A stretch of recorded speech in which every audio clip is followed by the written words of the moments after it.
체조 경기 중에 평균대라고 하는 종목이 있습니다.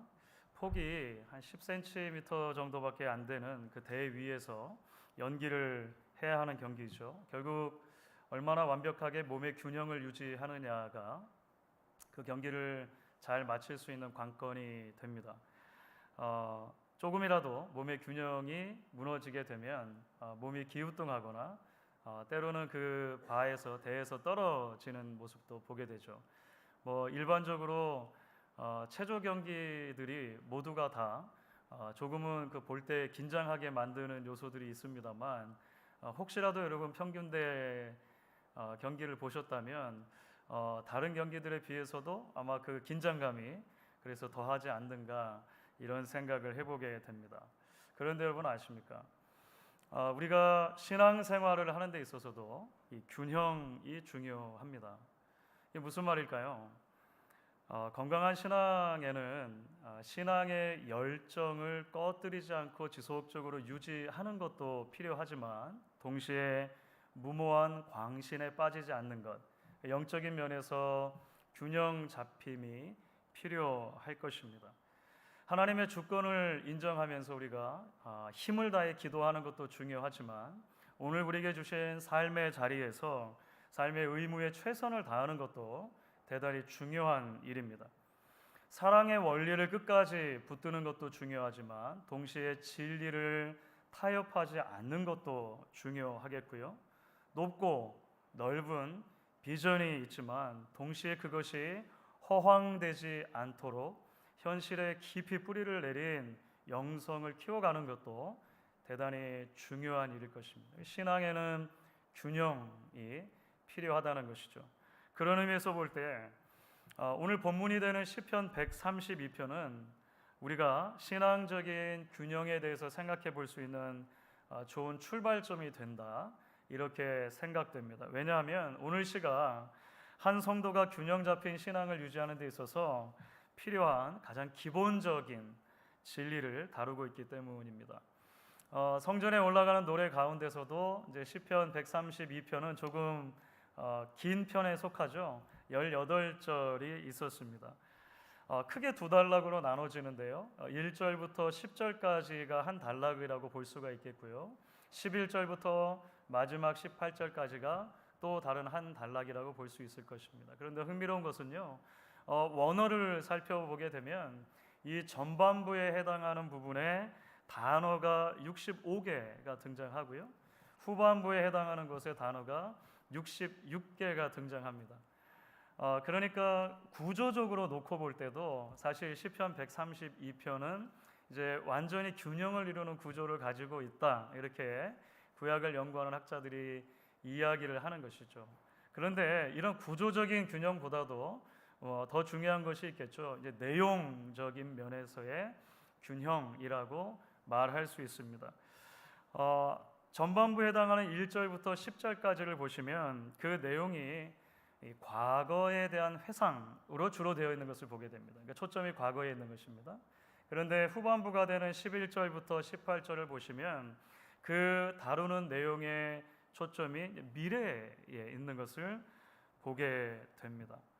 다시 말하면 우리 시편 132편 이 시는 우리에게 건강하고 균형 잡힌 믿음, 영성이라고 하는 것은 결국 과거의 역사 속에서 우리가 끊임없이 배우되 동시에 미래를 향한 하나님의 약속을 붙들고 오늘을 살아가는 것이다.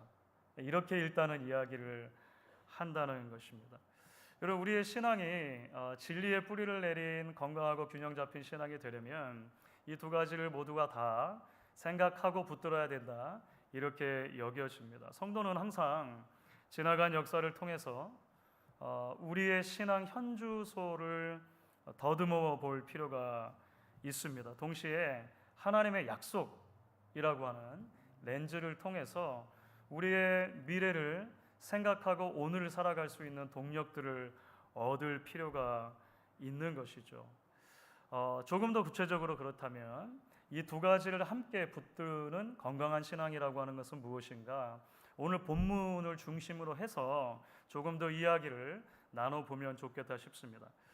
여러분, 먼저 우리가 왜 과거의 역사를 기억하는 것이 중요할까요? 적어도 오늘 시편 132편 문맥 안에서 보면 그것이 우리로 하여금 겸손을 배울 수 있도록 하기 때문이다, 이렇게 말합니다. 겸손을 배울 수 있도록 하기 때문이다. 사실 오늘 시를 조금 더 제대로 이해를 하려면 이스라엘 역사 가운데 특별히 이 시의 배경이 되어지는 다윗에 대한 이야기를 조금 생각할 필요가 있습니다. 그러니까 이 시 전체에는 다윗 시대에 있었던 한 사건을 주로 배경에 깔고 이야기를 합니다. 그것이 무엇이냐면요, 사무엘 하 6장에 있는 다윗이 예루살렘을 정복하고 다윗 성이라고 이름을 지은 다음에 그곳으로 여호와의 언약궤를 가지고 오는 사건이 있었습니다. 이렇게만 말해도 무슨 일인지 잘 모르시겠죠. 이게 구약의 역사를 좀 알아야 되는데, 어쨌든 그 사건, 사무엘 하 6장에 나오는 다윗이 여호와의 언약궤를 예루살렘으로 가져오는 사건을 배경에 깔고서 그 역사를 반추해 볼 때 시인의 마음에 가장 두드러지는 하나의 주제가 생기더라는 것입니다. 그 주제가 뭐냐면 겸손이라고 하는 주제가 되는 거예요. 겸손. 그래서 오늘 말씀 보시면 1절 말씀이 이렇게 시작을 하는 것입니다. 1절 같이 한번 읽어보겠습니다. 여호와여 다윗을 위하여 그의 모든 겸손을 기억하소서. 도대체 그 사건을 이야기하면서 왜 다윗을 꺼내는 것이고 왜 겸손이라고 하는 주제를 꺼내는 것인가? 언약궤와 관련된 짤막한 역사를 좀 되짚어 볼 필요가 있을 것 같습니다. 왜냐하면 하나님의 백성의 역사에서 이 언약궤의 역사만큼 하나님께서 그 백성이 기대하시는 신앙의 모습에 대해서 잘 설명해 주는 분도 없기 때문에 그런 것 같아요. 여러분, 언약궤가 뭐죠? 언약궤는 하나님께서 출애굽한 이스라엘 백성들에게 명령을 해서 만들어라, 이렇게 말씀하신 거예요. 저희가 살고 있는 이제 필라델피아에서 한 1시간 정도 랭캐스터 있죠. 랭캐스터 가면 그 메노나이트 교도들이 성막에 그 모형도 만들어 놓고 그 성막 안에 보면 언약궤 모양도 만들어 놨습니다. 그러니까 대략적으로 이렇게 생겼어요. 대략적으로 길이는 120cm 정도 되고요. 폭하고 높이가 70cm밖에 안 됩니다. 그러니까 여러분, 대개 자녀가 있으시면 자녀들의 책상보다도 아마 작을 거예요. 크기로 놓고 보면. 여러분, 실제로 랭캐스터의 그 성막을 보셨거나 아니면 이 언약궤를 보신 분들 계시다면 대부분 그런 거 느끼셨을 거예요. 와, 볼품 없다. 아이, 별거 아니네, 이런 생각하셨을지 몰라요. 실제로 그렇습니다. 성막도 그렇고 성막 안에 있는 언약궤도 그렇고 뭐 의리의리하고 막 그런 게 아니에요. 그냥 나무로 만들어졌고 그냥 금으로 도금했을 정도가 되죠. 그런데 이 작은 상자가 왜 중요하냐는 것입니다. 이 작은 상자는 이스라엘 역사 가운데 하나님의 임재와 하나님의 은혜 베푸심의 상징이 되기 때문에 그렇습니다. 물론 우리는 알고 있습니다. 크고 높으신 하나님은 작은 상자에 갇히시는 하나님이 아니죠. 성막에만, 텐트에만 머무시는 하나님도 아닐 거예요. 그런데 그 크고 영광스러운 하나님께서 놀랍게도 작고 작은 인간들에게로 오시고 그 인간들과 관계 맺으시고 함께 하시겠다라고 말씀을 하신 거예요. 그 하나님의 함께 하심, 하나님의 임재와 하나님의 은혜 베푸심의 상징이 바로 이 언약궤로 나타나는 거예요. 그래서 언약궤 위를 보면 두 천사, 그룹이라고 이제 성경에서 말하는 그 두 천사 체루빔이 서로 날개를 이렇게 마주대하고 있는 모습이죠. 이렇게 자기를 굽히면서 저 날개를 마주하고 있는 저 자리에는 특별한 이름이 있어요. 성경을 보면 그것이 시은소 또는 시은좌라고 하는 이름입니다. Mercy Seat라고 성경에 보면 부르라 돼 있어요. 은혜 베푸시는 자리, 하나님의 보좌. 천지를 만드신 그 영광스러운 하나님께서 놀랍게도 이 작고 작은 곳에 하나님의 임재를 허락해 주시고 하나님의 백성들을 만나 주시겠다는 거예요. 언약궤의 핵심은 뭐냐면 하나님과 관계에 그래서 있는 것입니다. 그래서 이스라엘 역사를 보시면 하나님의 백성들이 이 하나님과의 관계에는 별 관심 없이 언약궤를 마치 부적처럼 사용하게 되었을 때, 이 언약궤를 마치 마법의 상자처럼 대하게 되었을 때 문제가 생깁니다. 문제가 생겨요. 왜냐하면 하나님은 예배와 순종 경배의 대상이지 거래와 조종의 대상이 아니기 때문에 그렇습니다. 자, 그래서 사실 이제 사무엘상 앞부분에 보시면 실제로 이스라엘에 그런 일이 있었다는 거예요. 사무엘 아주 어렸을 때죠. 엘리 제사장이 있었고요. 엘리의 두 아들인 홈리와 비느하스라는 제사장들이 있었습니다. 엘리는 나이가 들고 너무 무기력했습니다. 하나님을 자꾸 하나님의 음성을 듣지 못하죠. 그 아들들 홈리와 비느하스는 정말 망나니도 그런 망나니가 없을 만큼 엉망으로 제사장직을 감당했어요. 하나님과의 관계에 관심이 하나도 없는 거죠.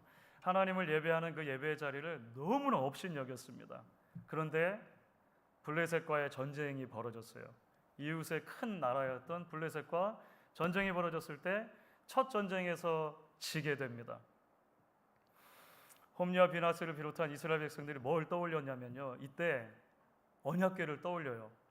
언약궤를 얼른 가져와 가지고 이 마법의 상자, 이 매직 박스로 하여금 뭔가 특별한 능력을 발휘하도록 해야겠다.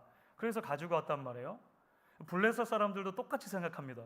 우와, 큰일 났다. 이 여호와라고 하는 신의 매직 박스가 왔다. 우리가 더 열심히 싸워야겠다. 블레셋 사람들이 그렇게 생각한 거죠. 그래서 이스라엘이 또 패합니다. 이번에는 놀랍게도 그 언약궤를 뺏기게 되는 거예요. 굉장히 상징적이죠. 이스라엘 백성들이 하나님을 공경하지 않을 때, 하나님과의 관계에 관심이 없을 때 하나님이 스스로를 유배가시는 것입니다. 하나님이 스스로 나는 그냥 블레셋으로 갈란다. 하나님이 스스로 유배를 가버리세요. 근데 그곳에서 이런저런 많은 일들이 벌어지게 되는 것이죠. 그래서 이 언약궤가 이스라엘에 머물지 않고 다른 곳에 오랜 기간을 머물게 되었고, 결국 다윗 때 와서 그 다른 곳에 있었던 이제 기럇 여아림이라고 하는 곳에 있었던 그 언약궤를 가져오기로 했다는 것입니다. 그러니까 다윗이 다시 예루살렘으로 이 언약궤를 가져온다는 것, 그 결단을 했다는 것은 뭘 의미할까요? 다시금 하나님을 우리 삶의 중심에 두기로 결심한 것이죠. 그렇죠. 언약궤 역사를 통해서 신앙의 본질이 뭔가를 다시 깨달은 거예요.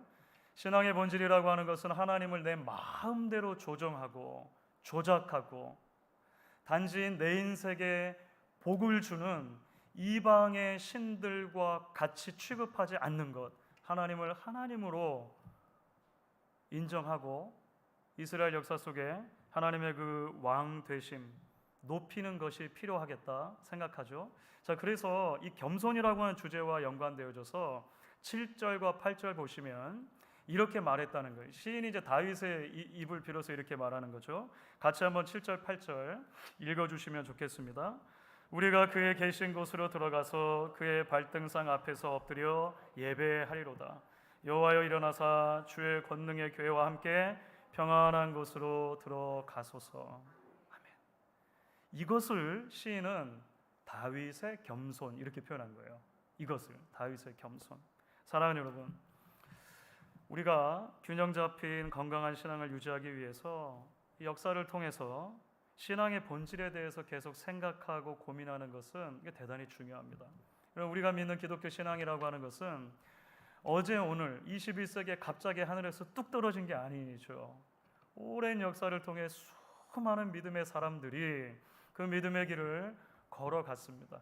때로는 순종하기도 했고 때로는 불순종을 통해 실패하기도 했습니다. 왜 순종했고 왜 불순종을 통해 실패로 연결되어졌는가? 우리가 성경 말씀을 통해 그리고 기독교 역사를 통해서 살펴볼 때 우리는 겸손할 수밖에 없게 돼요. 신앙의 가장 본질적인 부분 중에 하나가 그래서 우리 자신을 하나님의 권위 아래 두는 것이죠. 창조주 하나님과 피조물인 우리 사이에 차이점을 지속적으로 인식하는 것입니다. 지난 고난주간 기간이었죠. 고난주간 기간 특별 새벽 기도를 하면서 제가 그런 말씀을 드린 적이 있어요. 인터넷에서 당신은 어떤 예수를 예배하고 있습니까? 이제 이런 글을 읽었어요. 여러분들 아마 새벽기도 참석하신 분들 기억나시는 분 계신지 모르겠습니다. 그러니까 모두들 예수를 믿고 섬긴다고 하는데 저마다 자기가 원하는 예수, 자기 마음에 드는 예수 상을 만들어 놓고, 그러니까 이거 허수아비 같은 거죠. 스트로맨이죠. 그 만들어 놓고 섬긴다 하더라는 거예요. 예를 들면 어떤 사람은 존 레넌 같은 예수를 섬긴다는 거예요. 그 비틀즈의 멤버 존 레넌입니다. 이미 돌아가셨죠. 존 레논 예수 막 이렇게 히피처럼, 그 그림도 같이 나오는데 예수가 막 히피처럼 하고 말하는 거예요. All you need is love. 여러분에게 필요한 것은 인류애입니다. 진리니 뭐니 이런 것은 별로 필요하지 않아요. 평화와 사랑이면 다 되는 거죠. Peace. 막 이렇게 하고 하는 모습으로 그냥 나와요. 미국에서 꽤 유명했던 그 랍 벨이라고 하는 목사님이 있어요. 그분은 지옥이 없다라고 하는 주장으로 되게 유명했습니다. 책도 쓰고 그랬습니다. 그래서 그 랍 벨 예수가 나와요. 모든 사람은 다 잘 될 거예요. 죽으면 모두가 다 한 명도 남김없이 다 천국에 갈 거예요. 그 반대의 경우는 상상도 할 수 없어요. 하나님이 사랑의 하나님이라면 마땅히 그렇게 해야죠. 이렇게 말하는 거예요. 알라딘의 요술 램프, 그 지니 같은 예수도 있죠. 그래서 I'll be waiting for you in heaven. 나는 하늘에서 당신들을 기다릴 테니까 언제든지 기도라고 하는 주문으로 슬슬 나를 문질러서 불러만 내면 모든 것을 다 이루어 줄 것입니다. 다만 기도 끝에 매직 월드, 예수의 이름으로 기도합니다. 그 매직 월드만 잊어버리지 말고 붙이면 됩니다. 뭐 이렇게 말하는 예수도 있다는 거예요. 사실은 이제 우스개가 많이 들어가 있는 그런 이제 뭐 만화, 카툰 같은 거긴 했습니다. 그런데 여러분, 우리에게 많은 것들을 생각하게 하죠. 여러분, 어떻게 해서 이런 신앙들이 생길까요? 어떻게 해서 이런 종류의 치우치고 왜곡된 신앙들이 생기냐는 것입니다. 단순하게 개인의 감정과 경험에 지나치게 의존해 신앙을 만들어내기 때문이라고 말할 수 있을 거예요. 믿음의 선조들이 수십 세기에 걸쳐서 경험했던 그 성공과 실패 이야기들, 특별히 성경의 진리를 통해서 하나님 백성들과 교회의 역사를 통해 보여지는 여러 가지 하나님 백성의 발걸음들을 우리가 기억하지 못하게 되는 것이죠. 여러분, 교회는 그래서 세대를 이어 건강하고 균형 잡힌 신앙을 전달할 책임을 가진 공동체라고 했을 때, 우리가 이제 5월 가정의 달을 지나고 있는데요. 부모 세대에서 자녀 세대로, 자녀 세대에서 그 다음 세대로 이 하나님의 역사하심에 대한 이야기가 지속적으로 전달되어져야 하는 것입니다. 그 이야기의 전달들을 통해서 하나님이 어떤 분이신지를 알고 진정으로 우리가 겸손히 하나님 앞에 설 수 있는 방법들을 배워가는 것이죠. 여러분, 이제 한 걸음 더 나아가서 우리가 균형 잡힌 신앙을 붙들기 위해 기억해야 할 것이 있습니다. 그것은 미래를 향한 하나님의 약속이라고 말할 수 있습니다. 미래를 향한 하나님의 약속. 여러분, 하나님의 약속이 왜 중요할까요? 하나님의 약속이 우리를 참된 의미에서의 소망으로 이끌어주기 때문에 그렇습니다. 여러분, 이런 관점에서 오늘 시편 132편을 볼 때 주목해 보기 원하는 것이 전반부와 후반부 모두에 공통적으로 등장하는 맹세라고 하는 개념입니다. 맹세. 이 맹세라고 하는 개념이 오늘 시를 보면 전반부에도 있고 후반부에도 있습니다. 2절을 보시면 먼저는 다윗의 맹세를 말해요. 다윗의 맹세. 그가 여호와께 맹세하며 야곱의 전능자에게 서원하기를. 그러니까 다윗이 맹세하고 서원했다는 거예요. 언약궤를 찾아서 예루살렘으로 오기까지 나는 쉬지 않겠다, 이런 거예요. 그래서 3절부터 5절까지를 보면 그 맹세의 내용이 잘 설명되어 있습니다. 하나님, 내가 이제 정말로 하나님을 바르게 섬기겠습니다. 우리나라가 그렇게 하나님만을 바르게 섬기는 나라 되기 원합니다. 하나님과의 바른 관계를 유지하기까지, 하나님의 언약궤가 예루살렘으로 돌아오기까지 나는 진정한 안식을 누릴 수 없을 것입니다. 하나님 맹세합니다. 이렇게 말했다는 거예요. 너무 멋있죠.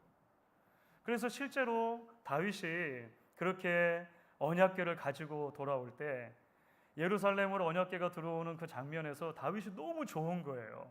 너무 감격스러운 거예요. 왕인데도 불구하고 막 춤을 췄다는 거 아닙니까? 얼마나 열심히 춤을 췄던지 옷이 흘러내려. 그 와이프였던 그 미갈, 사울의 딸이었죠. 미갈이 막 그 업수 여기고 왕이 이래도 되냐, 체면 좀 차리십시오 막 하고 이런 일이 있잖아요. 얼마나 좋았으면 그랬겠습니까? 그런데 여러분, 문제가 있죠. 사람의 맹세는 언제든지 쉽게 변할 수 있다는 것입니다. 다윗이 여호와의 언약궤를 가져오겠다라고 맹세했던 것, 여호와의 언약궤가 예루살렘에 들어올 때 가슴 벅찬 감격으로 기뻐하며 춤추며 찬양했던 것이 거짓말이겠습니까? 아니죠. 진심으로 그렇게 했을 거예요. 하지만 얼마 지나지 않아서, 사실은 성경으로 보면 몇 장 지나지 않아서 다윗은 치명적인 범죄에 빠지게 됩니다. 예루살렘으로 언약궤를 가지고 온 이야기가 사무엘하 6장이고 사무엘하 9장을 보면 이제 이 다윗이 자신의 충직한 부하였던 우리아의 아내 밧세바를 무력으로 취하는 일이 벌어지죠. 우리 잘 아는 이야기입니다. 한 걸음 더 나아가 그 우리아마저 죽이게 됩니다. 하나님을 의지하지 않죠. 나중에 사무엘하 후반부를 보면 다윗이 인구조사를 하는 장면이 나와요. 그런데 그 인구조사를 하나님 기뻐하지 않으십니다. 하나님께서 가는 곳마다 다윗으로 승리하게 하셨지만 다윗은 이제 내가 이룬 왕국을 눈으로 확인하고 싶은 거예요. 숫자를 자꾸 세는 것입니다. 그 힘에 의지하고 싶어지는 것이죠. 그래서 하나님의 진노를 사게 되는 그 이야기가 나오죠. 사람도 변하고 사람의 맹세도 변하는 것입니다. 여러분, 그래서 오늘 시편 132편 가운데 새로운 단락이 시작되는 11절 말씀이 중요해요. 11절 말씀 여러분 한 목소리로 같이 읽어주시면 좋겠습니다. 여호와께서 다윗에게 성실히 맹세하셨으니 변하시 아니하실지라. 이르시기를 내 몸의 소생을 내 왕위에 둘지라. 여러분, 무슨 말일까요? 다윗도 맹세했지만 하나님도 맹세하셨다는 거예요. 다윗의 맹세는 깨어질 수 있는 가능성이 있는 맹세이지만 하나님의 맹세는 깨어지지 않는 맹세라고 하는 것입니다. 왜냐하면 하나님이 변하지 않는 분이기 때문에 그래요. 이 약속의 말씀이 사실은요, 사무엘하 7장에 있습니다. 사무엘하 6장에 언약궤 올라오는 이야기, 사무엘하 9장에 범죄하는 이야기, 그 사이 7장에 성경신학에서 성경 전체의 구속사에서 굉장히 중요한 소위 말하는 다윗 언약, Davidic Covenant가 등장해요. 하나님께서 다윗과 무조건적인 언약을 맺어주시는 거예요. 네가 나를 위해서 집을 짓는 게 지금 중요한 것이 아니라 내가 너를 위해서 집을 지어주겠다. 왕조를 허락했고 다윗 왕가의 왕손이 끊이지 않도록 해주겠다 약속하세요. 여러분, 나중에 살펴보면 말씀드린 것처럼 다윗도 변하거든요.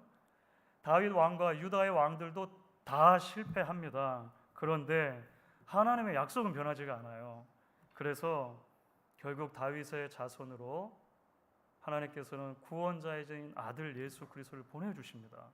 오늘 말씀 가운데 보시면 그것이 조금은 희미하게 드러나 있지만 구원 역사가 펼쳐지면서 이것이 우리는 무슨 말이라는 것을 알게 될 건데 17절과 18절이에요.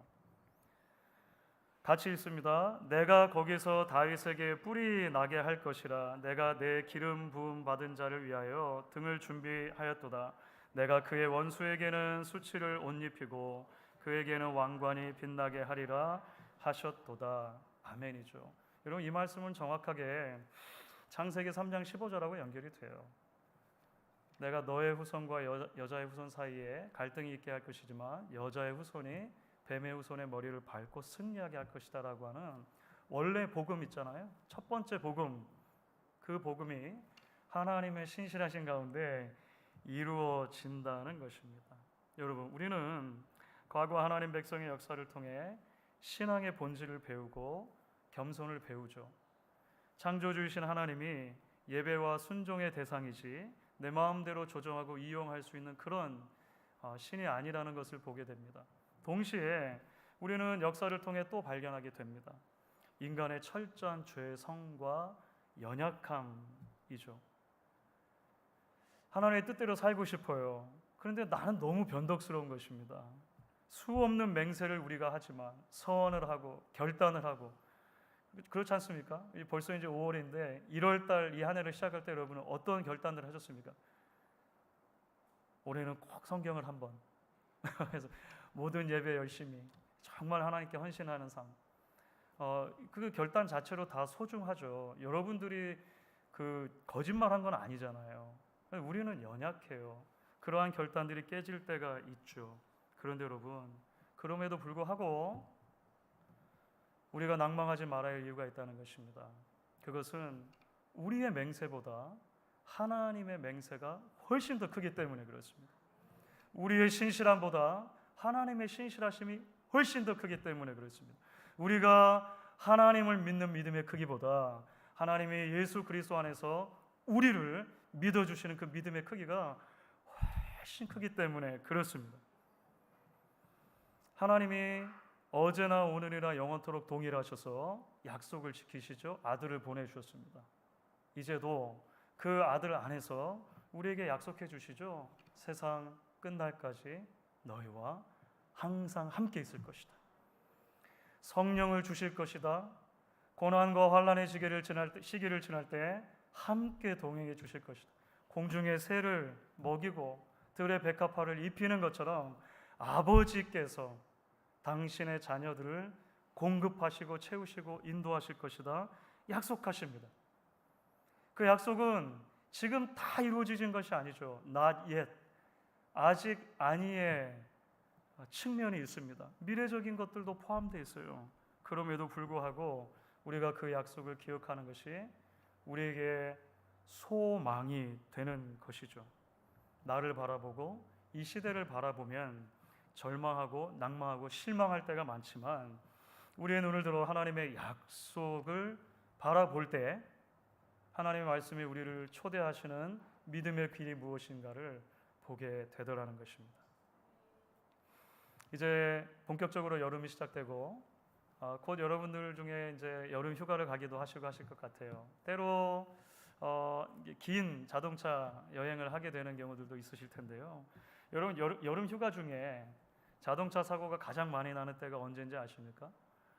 통계적으로 보면 자동차 사고가 가장 많이 나는 때가 휴가가 다 끝나고 집으로 돌아오는 귀갓길. 가장 사고가 많이 난다는 거예요. 그 중에서도 압도적으로 사고가 많이 나는 것이 집에 진짜 거의 다 왔을 때 이제 거의 집에 다 왔을 때 이게 긴장이 풀어지는 거죠. 그래서 사고율이 압도적으로 높아진대요.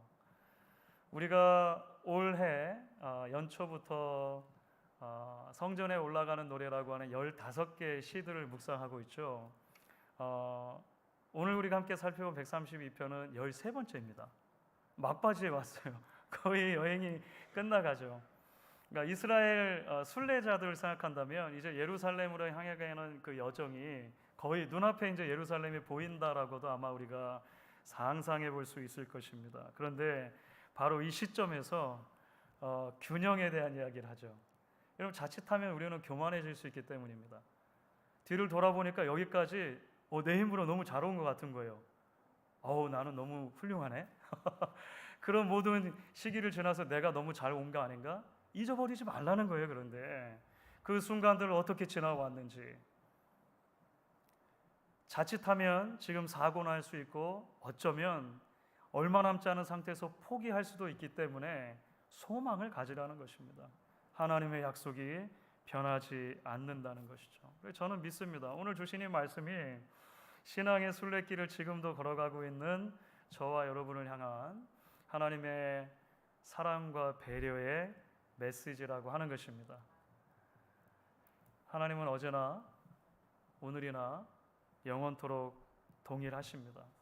그 동일하신 하나님을 붙들고 마치 때로 우리 신앙의 순례길이 평균대 위를 걸어가는 것 같은 위태로운 삶처럼 보이지만 우리 손 잡아주시는 주님과 동행하며 건강하고 균형 잡힌 믿음의 길을 걷기를 결단하며 소원하는 저와 여러분 되실 수 있기를 주의 이름으로 축원하겠습니다.